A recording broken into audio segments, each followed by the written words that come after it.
Welcome to Weekend Wisdom by Creating a Family. This is a relatively new addition to our podcast network here. This is where we answer your questions, and we try to do it in 5 to 10 minutes. So without further ado, today's question is from Rachel. She says, what questions should a pre-adoptive family ask about a possible match when adopting from foster care to determine whether the match would be a good fit for the family? That is a great question, Rachel. So you do seek information before adopting, any type of adoption, but in this case, we're talking from foster care, in order to see if the child is a good fit for your family and to see if your family can be a good fit for this child. And you're also gathering information in order to get to know this child and start adapting your life to fit this kid. So in this case, we outsourced this question to our online support community on Facebook. And you can check that out, by the way, at facebook.com/groups/creating a family.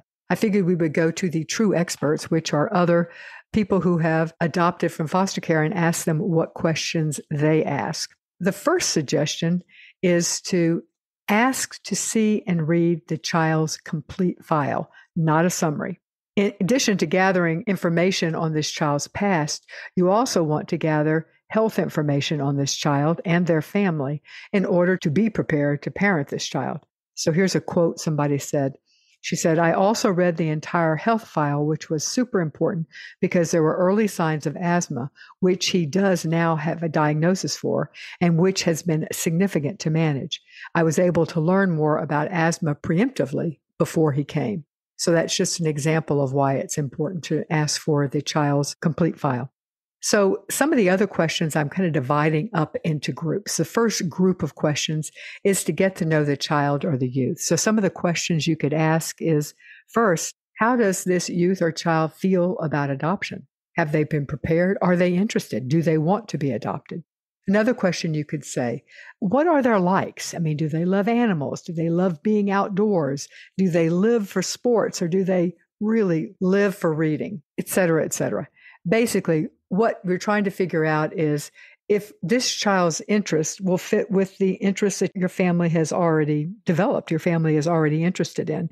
Now, let's be honest, you as a family can adjust and shift so that you could easily accommodate. If you're a reading family, you could easily accommodate and might learn something from a sports nut. But it's important to know that ahead of time to start preparing yourself. Along those lines, are there any sports or activities that this child or youth is currently involved in or that is important to them?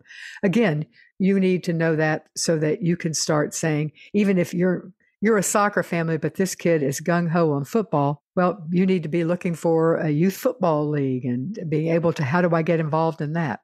Another one to ask when you're just thinking about the interest of the child, are there family members that this youth will want to keep in contact with? And then kind of along those same lines, does the openness plan that's been designed for this child meet your acceptable criteria? You need to know what the openness plan is or the after post-adoption, and you need to be able to agree to that wholeheartedly. All right, that's for the interest of the child. Now let's talk about some possible challenges you need to know about before going in. What are the child's behaviors at home and at school? Another question is whether they currently go to daycare without any significant issues. And that's surprisingly important for any working parent. If you need daycare, you need to know that the child's going to be able to go. So here's a couple of quotes. She says, one of our sons was kicked out of 4 daycares when he moved in, and that made things very difficult for 2 working parents. And here's another quote. I adopted a toddler preschool-age child.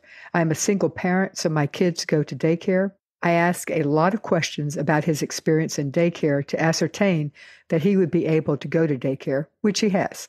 Another question to ask is about the child's ability to form attachments. Does he have bonds with teachers, with his foster mom, to other kids in his class?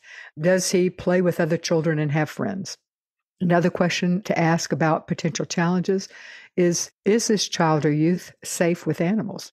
Another question to ask is, depending on age, are they currently safe to be left home alone? That's important for you to know because you may need to get supports in place that if you have to go out, that even though he's at an age that you think that he or she should be able to stay at home alone, if they're not able to do it, you need to have a plan in place.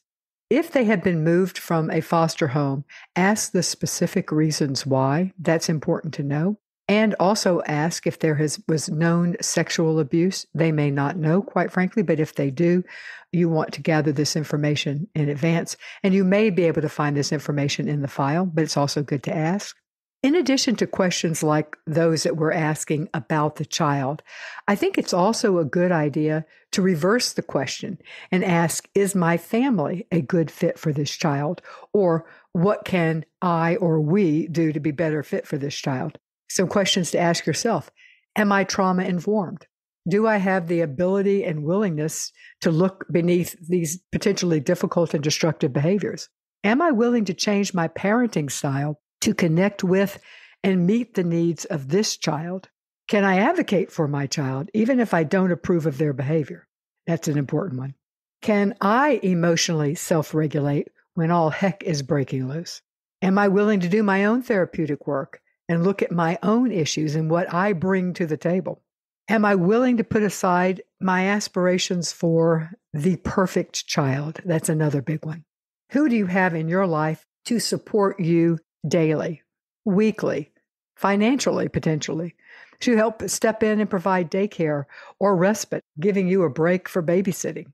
Somebody who maybe can drive to medical appointments, or honestly, just somebody you could call up and talk with. All of those are good questions to reverse the lens and start looking to yourself. I hope that's helped, Rachel. I think these are such good suggestions. So I hope it is helpful, and thanks for submitting your question. Before we leave, let me tell you about the free courses we have on our website at bit.ly/JBF support. They are provided by the Jockey Being Family Foundation. You can use them as continuing ed if you need continuing ed as a foster parent, or perhaps even somehow as an adoptive parent. But even if you don't need continuing ed, they're just good courses to help you be a better parent. Again, you can find them at bit.ly/JBF support. Thanks for listening to this week's Week in Wisdom. If you liked it, please tell a friend to subscribe at the creatingafamily.org podcast.